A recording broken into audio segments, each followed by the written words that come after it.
오늘 말씀은 요한복음 7장 14절에서 24절의 말씀입니다. 요한복음 7장 14절에서 24절의 말씀 같이 한 목소리 읽습니다. 시작. 이미 명절의 중간이 되어 예수께서 성전에 올라가사 가르치시니 유대인들이 놀랍게 여겨 이르되 이 사람은 배우지 아니하였거늘 어떻게 그를 아느냐 하니 예수께서 대답하여 이르시되 내 교훈은 내 것이 아니요 나를 보내신 이의 것이니라. 사람이 하나님의 뜻을 행하려 하면 이 교훈이 하나님께로부터 왔는지 내가 스스로 말함인지 알리라.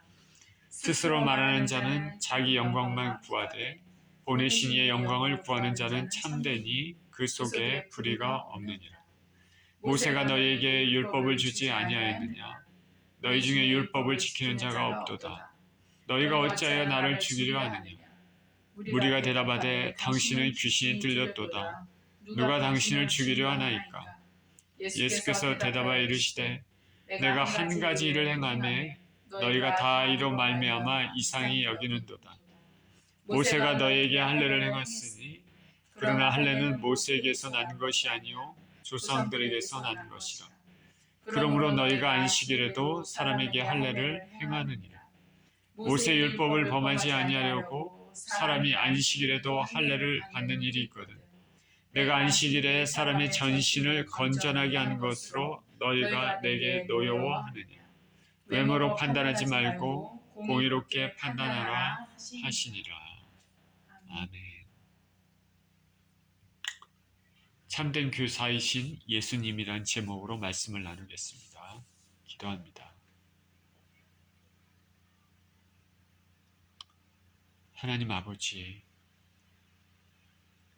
오늘 예수님의 말씀 가운데 주께서 우리에게 주시려고 하는 그 교훈을 깊이 이해하고 깨닫는 시간이 되게 하여 주시고, 말씀을 나누면서 주께서 개인적으로 주시는 음성들이 있길 원하고, 이 시간을 통해서 하나님이 영광 받으시는 귀한 시간이 되기를 원합니다. 감사를 드리며 우리 주 예수 그리스도 이름으로 기도합니다. 아멘. 참된 교사이신 예수님, 지난주에 이어 오늘 본문도 초막절에 있었던 일입니다. 예수님은 예수님의 동생들과 떨어져서 은밀히 초막절에 예루살렘에 올라오셨습니다. 사람은 예수님께서 초막절에 올라오시지 않겠느냐 하고 서로 수군거렸습니다. 어떤 무리들은 예수님은 좋으신 분이다. 예수님에 대해 호의심을 가졌지만 호의적이었지만은, 어떤 무리들은 사람들을 미혹해 한다 하고 예수님에 대해서 의심했습니다. 그런데 그 누구도 드러내게는 말을 하지 못했습니다. 왜냐하면 유다 당국이 이미 예수님을 체포하고 죽이려는 그런 의도를 가지고 있었기 때문입니다. 문제를 일으키려고 하지 않았습니다. 마음 가운데 예수님에 대한 생각은 참 많고 서로 간에 그런 얘기들을 했지만은 드러내놓고 공공연하게 하지는 못하는 것입니다. 예수님에 대한 소문은 전국적으로 이미 퍼져 있었습니다. 예수님께서 행하신 놀라운 이적들로 인해서 사람들이 이분이 과연 누구신가? 한번 보고 싶다. 이 초막절에 올라오지 않겠느냐? 호기심이 아주 많았습니다. 말씀을 보겠습니다.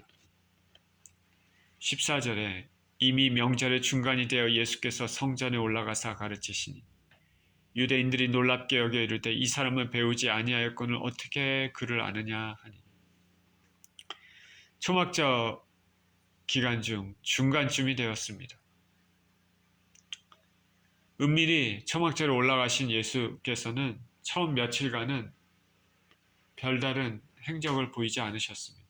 은밀히 조용히 계셨던 예수님은 이제 성전에 올라가셔서 말씀을 가르치기 시작하셨습니다.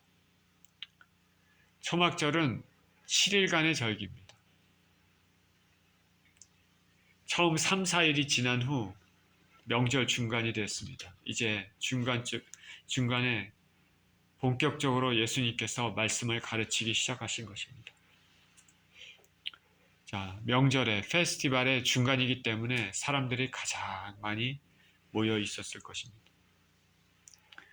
예수님께서 성전에서 말씀을 가르치기 시작했더니 예수님의 가르치심을 듣던 유대인들은 모두 놀랐습니다. 왜 놀랐냐? 이들이 얘기합니다. 이 사람은 배우지 않았는데 어떻게 글을 아느냐? 이 사람은 배우지 않았는데 어떻게 글을 아느냐? 자, 예수님 당시에 일반적인 유대인들, 평범한 유대인들은 기본적으로 글을 읽고 성경의 기본 가르침을 이해할 수 있었다고 보통 얘기를 합니다. 근데 여기서 배우지 않았는데 어떻게 글을 아느냐라고 얘기했습니다. 여기서 글을 안다라는 말은 그냥 글을 읽는다 그런 뜻이 아니라 예수님께서 가르치시는 것이 성경의 깊은 이해 위에서 당시 성경 교사들, 랍비들이나 서기관들이나 가르칠 수 있는 방법으로 말씀을 풀어서 설명하셨기 때문일 겁니다. 그래서 영어 성경 NIV에서는 글을 아느냐 이걸 갖다가 get such running이라고 했습니다. 글을 아느냐. 그러나 무엇보다도 예수님의 가르치신 것이 다른 사람들과 다른 유명한 랍비들과 다른 것이 있습니다. 왜냐하면 랍비들은 자신보다 더 권위가 있는 유명한 사람들의 권위를 빌려서 누구누구 랍비에 의하면은 이거는 이러이러하다라고 가르쳤기 때문에 그런데 예수님께서는 자신의 권위로 가르치셨습니다. 나는 너에게 이르노니. 그래서 예수님께서 가버나움 회당에서 가르치실 때 사람들은 예수님의 가르치시는 그것을 보고 말했습니다. 새로운 교훈이로다. 마귀들도 굴복한다. 예수님의 가르치심은 권위가 있었습니다. 예수님께서 놀랍도록 성경의 의미를 아시고 권위로 가르치니까 사람들이 놀라워했습니다. 예루살렘 성전에 있었던 사람들은 이 사람은 배우지 않았는데 어떻게 글을 알 수 있을까? 이렇게 반응했습니다. 예수님께서는 당시 유명한 랍비스쿨에서 배운 적도 없는데 그렇기 때문에 사람들은 놀랄 수밖에 없었습니다. 사두개인이나 바리새파에도 속하지 않으셨습니다. 서기관들의 무리에도 속하지 않으셨습니다. 그러나 예수 그리스도께서는 말씀의 본질이시기 때문에 그 말씀의 본질이신 분이 말씀을 가르치시니 얼마나 놀라워했겠습니까? 어떤 책이 있는데 사람이 그 책을 읽고 공부하고 그 공부한 것을 학생들에게 가르치는 거하고 그 책을 직접 쓴 저자가 가르치는 거하고는 확연히 틀린 것이죠. 말씀의 저자이신 본질이신 예수 그리스도께서 자신의 권위로 말씀을 가르치고 강의하시기 때문에 사람들은 놀랄 수밖에 없습니다. 16절입니다. 예수께서 이르시되 내 교훈은 내 것이 아니요 나를 보내신 이의 것이니라. 사람이 하나님의 뜻을 행하려 하면 이 교훈이 하나님께로 왔는지 내가 스스로 말함인지 아니라. 예수님은 언제나 모든 일에 하나님 아버지께 영광을 돌리시는 것을 알 수 있습니다. 내 교훈은 내 것이 아니요 나를 보내신 이의 것이니라. 예수님의 말씀은 예수님 본인의 말이라기보다는 아버지 하나님께서 말씀하신 것을 말씀하신 것이라 할 수 있습니다. 다시 말해서 예수님의 행하시는 것 또한 아버지 하나님의 행하시는 것을 보고 행하시는 것입니다. 예수께서는 모든 영광을 하나님 아버지께 돌립니다. 예수님은 하나님 아버지의 이름을 계속 아버지 이름을 말씀하십니다. 모든 영광을 아버지께 돌립니다. 보냄을 받는 자가 보냄을 받는 자는 보내신 자의 뜻을 따라야 됩니다. 아버지 하나님께서 예수님을 이 땅에 보내셨습니다. 또 예수님은 우리를 이 땅에, 이 세계로 보내십니다. 예수님으로부터 보냄을 받는 우리 믿음의 사람들은 당연히 모든 영광을 그렇기 때문에 예수님께 돌려야 됩니다. 우리가 영광을 우리 자신이 다 취하면은 보내신 자의 뜻을 거스르는 것입니다. 예수님께서는 모든 영광을 아버지께 드렸습니다. 저와 여러분들도 우리 이 땅에서 누리는 영광이 있다면 그 영광을 당연히 예수 그리스도께 돌려야 되는 것이죠. 저와 여러분은 누구에게 영광을 돌립니까? 나입니까? 아니면 예수님입니까? 또 오늘 이 말씀을 통해서 우리가 생각해 봐야 될 것은 주님의 종은 강단에서 말씀을 선포하는 사람들은 자기 말을, 자기 소리가 아니라 하나님 말씀을 가르쳐야 된다는 것을 알 수 있습니다. 오늘날 교회가 변질되는 이유 중 하나는 강단에서 성경 말씀, 순수한 성경 말씀이 아니라 세상의 가르침, 세상의 철학, 인본주의 사상들이 교묘하게 섞여서 선포되기 때문입니다. 바울이 아덴에서 복음을 전할 때 아덴 사람들은 무슨 새로운 이론, 새로운 철학을 좋아하고 이런 것을 듣는데 온 시간을 쏟는다고 했습니다. 무슨 새로운 사상들, 이런 것을 찾아다니는 것이죠.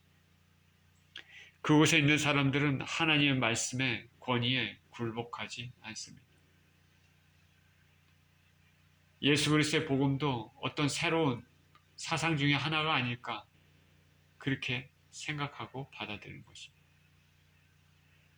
유일무이한 생명을 주는 하나님께로부터 내려오는 그 말씀으로 생각하지 않는 것이죠. 그래서 사도 바울은 그곳에서 예수 믿는 자들을 많이 얻지 못했습니다. 제자들을 별로 만들지 못한 것이죠. 사람들이 원래 그런 생각을 가지고 있기 때문입니다. 바울 당시 아덴처럼 오늘날 교회에서도 이러한 새로운 가르침, 어디서 책을 읽고 새로운 깨달음을 얻었다고 그것을 가르치는 것은 옳지 않습니다. 그리고 그것을 말하는 이에게 훌륭한 가르침의 자질을 가졌다고 높여서도 안 됩니다. 교회 강단에서는 순전한 하나님 말씀이 선포되어야 됩니다. 그 말씀만이 구원의 길로 인도해주는 빛이 되기 때문입니다. 교회는 재밌는 이야기를 듣는 곳이 아닙니다. 그리고 세상의 교양 강좌를 듣는 곳도 아닙니다. 교회는 마음을 찢는 하나님의 능력의 말씀이 선포되는 자리입니다. 말씀을 통해 우리 영혼이 회개하고 변화받고 다짐하는 그런 자리입니다. 18절입니다. 스스로 말하는 자는 자기 영광만 구하되 보내신 이의 영광을 구하는 자는 참되니 그 속에 불의가 없느니라. 여기 다시 예수님께서 말씀하신 것처럼 자기 생각을 말하는 사람, 하나님의 뜻과는 무관한 말씀을 하는 자는 자기 영광만을 구한다 합니다. 그러나 하나님이 주신 말씀, 하나님 말씀을 전하는 자는 하나님께 영광을 구하는 자라 말씀합니다. 이런 사람에게는 그 속에 불의가 없습니다. 자, 아시겠죠? 하나님의 말씀만 전해야 된다. 나의 생각과 나의 철학을 전하는 것이 아니라 하나님 말씀을 전하는 것입니다. 내가 강조가 되면, 내 지식이 강조가 되면 내가 영광을 받지만 하나님 말씀만 선포가 되면 하나님 말씀의 권위에 따라 하나님께서 영광을 받으시는 것입니다. 그렇게 전하는 자에게는 그 안에 불의가 없습니다. 거짓 종은 자신이 영광을 취하지만 진실된 종은 하나님께 영광을 돌립니다. 예수님 당시의 랍비들은 가르침을 통해서 자신을 드러냈습니다. 그것을 자랑하는 수단으로 삼았습니다. 예수님은 하나님께만 영광을 돌리시기 위해 스스로 낮아지셨습니다. 자신을 감추시며 하나님을 드러내셨습니다. 내게 오는 내 것이 아니라 아버지의 것이다. 내가 하는 일은 내가 하는 것이 아니라 아버지께서 하신 일을 보고 하는 것이다. 우리 예수님 믿는 사람들은 항상 하나님께 영광, 예수님께 영광을 잊지 말아야 됩니다. 내가 드러나는 것이 아니라 나를 통해 배후에서 역사하신 하나님이 드러나는 것입니다. 내가 주목받게 되는 것이 아니라 하나님이 주목받도록 해야 되는 것입니다. 우리가 우리 자신의 영광만을 구할 때 영광을 구하면 결국 물거품으로 돌아갑니다. 또한 더불어 하나님의 영광을 가리게 되는 죄도 그 위에 얹혀져 더하게 되는 것입니다. 19절입니다. 모세가 너희에게 율법을 주지 아니하였느냐? 너희 중에 율법을 지키는 자가 없도다. 너희가 어찌하여 나를 죽이려 하느냐? 무리가 대답하되 당신은 귀신이 들렸도다. 누가 당신을 죽이려 하나이까? 모세가 너희에게 율법을 주지 아니하였느냐? 율법을 주신 분은 하나님이시지만 예수님께서는 유대인들이 인간 모세를 참 특별한 선지자로 생각하니까 예수님은 모세를 언급하십니다. 모세가 너에게 율법을 주지 아니하였느냐? 그런데 너희 중에 율법을 지키는 자가 없다. 어찌하여 나를 죽이려 하느냐? 예수님의 이 말씀은 유대인들의 심령 깊은 곳을 아시는 예수님의 신성을 우리가 느끼게 해줍니다. 유대인들은 예수님을 죽이겠다고 겉으로 입술로 얘기하지 않았습니다. 그렇지만 예수님께서는 이미 이들의 속마음을 아십니다. 무엇을 하려고 있는지 이미 알고 있다는 것이죠. 지금 입술을 닫고 잠잠하지만은 실상은 예수님에 대한 반감, 죽이려고 하는 의도를 가지고 있었습니다. 우리가 예수 그리스도께서 우리 심령의 깊은 곳을 꿰뚫고 있다는 것을 알고 있다면 우리는 두려운 마음으로 이 세상을 살아야 됩니다. 제가 처음 예수님을 믿게 됐을 때 가졌던 생각은 신앙에 대해서 아무것도 모르고 그냥 예수님이 구주인이라는 것을 알고 구체적인 말씀도 잘 모르고 그때 처음에 가졌던 그 생각은 예수님께서는 하나님이시고 모든 것을 알고 계시니까 항상 조심해야 되겠다. 방에 혼자 있을 때나 화장실에 혼자 있을 때나 어디서든지 내 모든 것이 주님 앞에 감춰진 것이 하나도 없겠구나 라는 마음을 가졌었던 것이 기억납니다. 내 인생을 살다 보면 지금은 많이 나태해졌지만 우리는 항상 주님 앞에서라는 마음으로 살아야 되겠다는 생각을 해야 됩니다. 이것만 잘 지켜도 죄를 멀리하며 살게 될 것입니다. 죄에 화인 맞은 사람처럼 무감각한 사람이 되어서는 안 되겠습니다. 예수님께서 어찌해서 나를 죽이려 하느냐 말씀하니까 유대인들은 속마음이 들켰음에도 태연하게 말합니다. 당신은 귀신이 들렸다. 누가 당신을 죽이려고 하느냐? 21절입니다. 예수께서 대답하여 이르시되 내가 한 가지 일을 행하며 너희가 다 이로 말미암아 이상히 여기는도다. 모세가 너희에게 할례를 행했으니 그러나 할례는 모세에게서 난 것이 아니요 조상들에게서 난 것이라. 그러므로 너희가 안식일에도 사람에게 할례를 행하느니라. 모세 율법을 범하지 아니하려고 사람이 안식일에도 할례를 받는 일이 있거든. 내가 안식일에 사람의 전신을 건전하게 한 것으로가 내게 노여워하느냐. 외모로 판단하지 말고 공의롭게 판단하라 하시니라. 예수님께서는 내가 한 가지 일을 행하며 다 이것으로 말미암아 너희가 이상히 여기고 있다. 이렇게 얘기합니다. 이 한 가지 일이 뭘까? 한 가지 일은 오늘 본문은 요한복음 말씀이죠. 7장이죠. 한 가지 일은 이전에 예수님께서 예루살렘에서 38년 된 베데스다, 38년 된 병자를 고친 일이 그게 그 일을 얘기하시는 것입니다. 사람이 이상히 여기는 이유가 뭔지 압니까?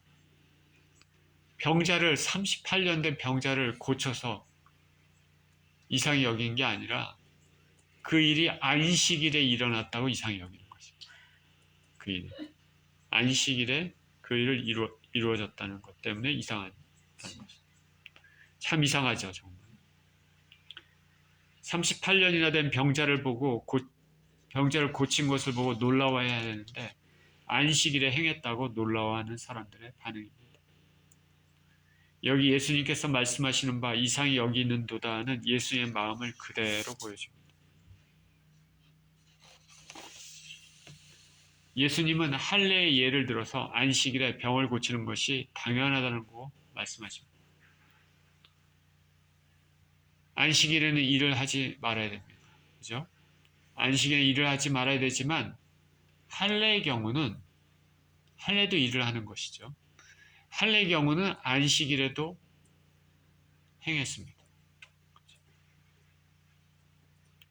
안식일에 일을 하지 말아야 되지만 어떻게 사람이 태어나서 8일 만에 할례를 해야 되는데 그 타이밍이 안식일에 딱 걸렸다. 그거 어떻게 될까? 일을 하지 말라.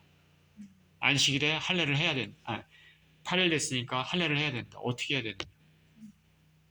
유대 랍비들은 자기 나름대로 막 생각하고 고민한겠죠. 할례가 더 중요하다. 그래서 할례를 하는 것이죠. 할례를 하는. 서로 두 계명 간에 충돌이 되는데 유대인들은 할례의 경우는 안식일에도 가능하다. 이렇게 생각했습니다. 할례가 안식일을 지키는 것보다 더 중요하다. 이렇게 생각한 것이죠. 자기 나름대로 말씀을 보면서 연구하고 그렇게 결론을 내린 것입니다. 유대 랍비들이 쓰는 논리는 큰 것과 작은 것을 서로 비교합니다. 비교하면서 주장을 펼쳤습니다. 예수님께서는 그래서 이 유대인들의 그런 생각, 방식 그대로 그들이 이해하고 받아들일 수 있는 방법대로 오늘 본문에서 말씀을 하고 계십니다. 다시 말해 예수님께서도 할례도 안식일에 가능한데 하물며 사람의 전신을 건전하게 한 것이 왜 문제가 되느냐 말씀하시는 것입니다. 사람의 전신. 사람의 전신이라는 것은 머리끝에서 발까지 육체의 병을 고친 것뿐 아니라 영적인 생명까지도 주는 것입니다. 너희가 안식일에 할례도 하는데 사람의 온 몸을 회복시키고 온 영혼을 회복시키는 일을 한 것이 무엇이 문제가 되겠냐. 복음서에서 매우 자주 보여지듯이 당시 유대교의 병폐는 속과는 관계없이 겉모양만을 그럴듯하게 하는 행태들이었습니다. 사람의 마음이 중요하지만 마음과는 상관없이 겉의 행동만 올바르면 올바르다고 판단했습니다. 예수님은 이들의 행동에 일침을 가하셨습니다. 너희가 이러이러한 말을 들었으나 나는 너희에게 이르노니 그런 형태입니다. 그런 패턴입니다. 겉모습보다는 내면의 중요성을 강조하십니다. 예수님께서는 마태복음 5장 27절 28절에 이렇게 얘기했었습니다. 또 간음하지 말라 하였다는 말을 너희가 들었으나 10계명 중에 하나죠. 간음하지 말라 하는 말을 너희가 들었으나 그러나 나는 너희에게 이르노니 음욕을 품고 여자를 보는 자마다 이미 간음하였느니라. 남자가 여자를 보고 실제 간음의 행동으로 이어지지는 않았지만 마음에 품은 것을 이미 간음의 죄로 말씀하고 있는 것입니다. 우리 신앙이란 결과도 중요하지만 그 동기, 과정도 동일하게 중요합니다. 동기 과정이 의롭지 못하면 아무리 결과가 좋게 나와도 하나님은 죄로 간주하십니다. 현대의 법은 외적인 행동과 결과만을 보고 판단하지만 하늘의 법은 내면의 동기도 봅니다. 그렇기 때문에 우리가 말하는 법은 윤리, 도덕의 극히 최소한의 것만을 나타낸다 할 수 있습니다. 그리고 지금 우리가 말하는 윤리, 도덕은 하늘의 법에 비해서는 최소한의 것만을 나타냅니다. 이전에 예수님은 모든 것을 꿰뚫어 보신다고 말씀드렸는데 동일한 의미의 연장입니다. 하나님은 우리의 겉과 속을 동시에 보십니다. 겉의 행동에 신경을 써야 되겠지만 속의 마음, 동기가 무엇보다도 깨끗해야 됩니다. 그러면은 자연적으로 겉의 행동도 깨끗해질 것입니다. 좋은 나무가 나쁜 열매를 맺을 수 없고 나쁜 나무가 좋은 열매를 맺을 수 없다고 했습니다. 열매는 외부로 나오는 그 결과이고 먼저는 좋은 나무인지 나쁜 나무인지입니다. 좋은 나무가 되면 자연적으로 좋은 열매가 맺힐 것입니다. 당시 유대인들의 잘못된 행태, 특히 유대인들의 신앙을 이끌고 있는 바리새인 서기관들에 대해 예수님은 신랄히 정죄를 하셨습니다. 이들로 인해 자신들뿐 아니라 듣는 사람도 망하게 했기 때문입니다. 그래서 마태복음 23장의 25절에서 28절에 예수님께서 말씀하십니다. 맹인된 인도자여 하루살이는 걸러내고 낙타는 삼키는도다.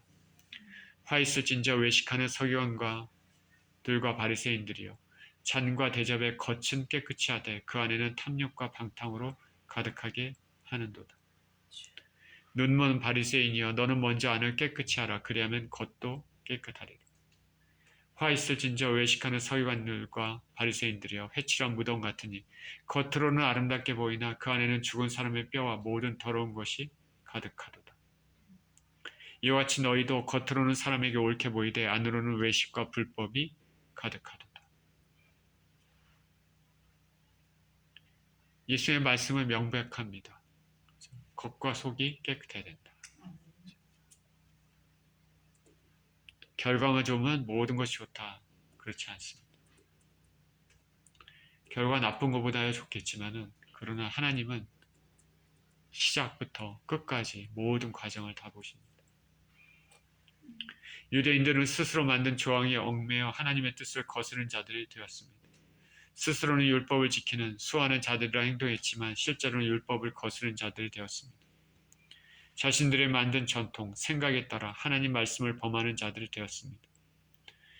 사람의 온 몸을 온전케 하는, 회복시키고 치료하는 그 예수님을 오히려 범법자로 만들었습니다.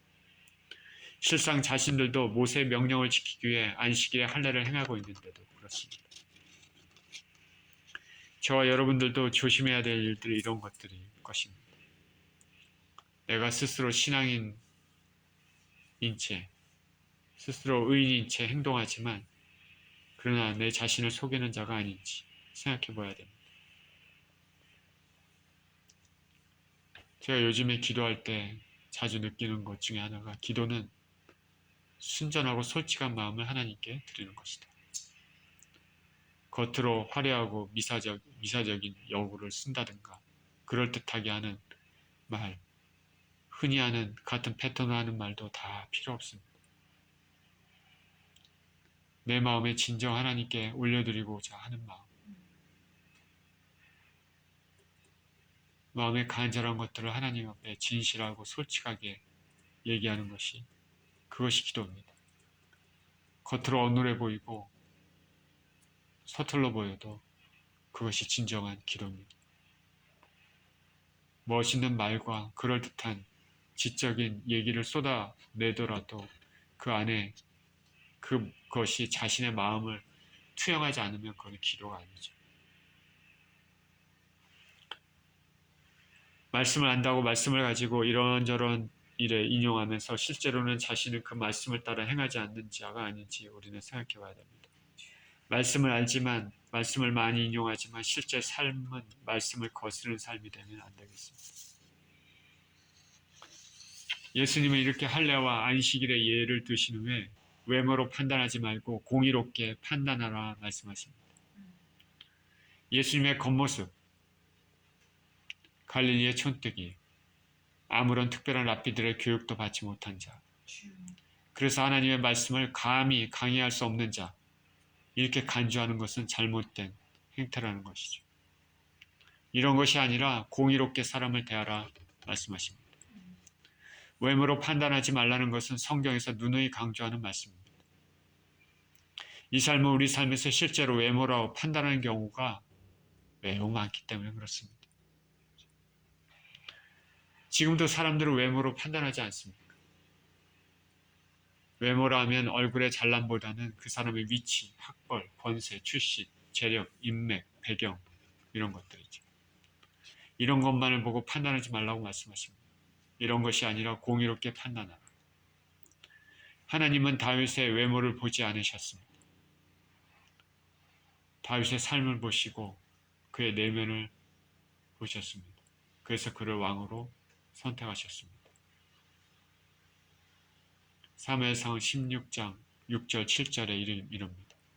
그들이 오면 사무엘이 엘리압을 보고 마음에 이르기를 여호와여 기름 부으실 자가 과연 그 앞에 있도다 하였더니 여호와께서 사무엘에게 이르시되 그 용모와 신장을 보지 말라.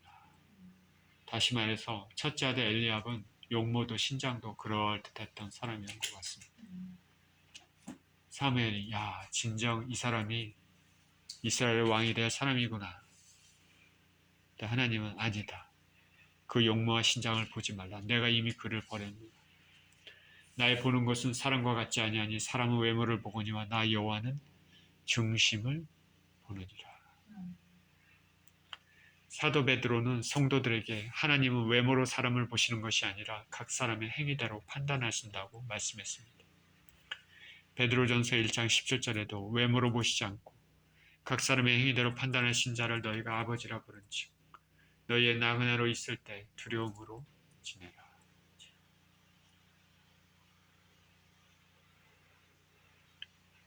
유대의 종교 지도자들은 갈릴리 출신으로 갑자기 나타나 사람들의 주목을 받게 된 예수님이 싫었습니다. 그들은 안식일을 문제 삼아 예수님이 안식일에 38년 된 병자를 고친 것을 비난했습니다. 무려 38년입니다. 38년. 이렇게 오랜 기간 거의 인생의 전부를 고통받는 자를 고치신 예수님의 놀라운 능력, 그 긍휼함, 그 사랑, 그것은 관심이 없고 오직 안식일에 행했다는 것으로 트집을 잡아 예수님을 죽이려 했습니다. 이들은 갈릴리 출신의 변방 출신의 예수님에게 사람들이 주목하는 것을 견딜 수가 없었습니다. 이에 예수님께서는 그들이 내세우는 모세의 율법을 근거로 그들을 책망하셨습니다. 그리고 사람을 외모로 보지 말고 공의로 판단하라고 말씀하셨습니다. 편협되지 않고 공정한 판단, 이것이 하나님이 원하시는 것입니다. 출신으로, 위치로, 재력으로, 인맥 등으로 혹은 겉에 잘생기거나 그렇지 못한 것으로 판단하는 현 시대에 성경 외모가 아니라 공의로 판단하라고 우리에게 말씀합니다. 하나님의 뜻에 따라 판단하고 그 뜻을 행하며 살아가는 저와 여러분 모두 되시기를 예수 그리스도 이름으로 축원드립니다. 기도합니다. 하나님 아버지, 이 세상은 겉을 굉장히 중요하게 생각합니다. 외모를 중요하게 생각합니다. 잘생기고 못생긴 것뿐 아니라 그 사람의 인맥, 재력, 위치, 출신, 학벌 이런 것들을 봅니다. 그러나 하나님께서는 사람의 내면, 그 사람의 진실함들, 그 사람의 행했던 공의로운 것들을 보십니다. 하나님 우리 아버지, 우리가 이 세상을 살아갈 때 하나님의 뜻대로 공의롭고 정의롭게 생각하고 판단하는 인생들 되게 하여 주시고 하나님의 뜻대로 판단하고 그 하나님의 뜻을 이루는 인생이 될 수 있도록 주님 축복하여 주시옵소서. 감사드리며 예수 그리스도 이름으로 기도합니다.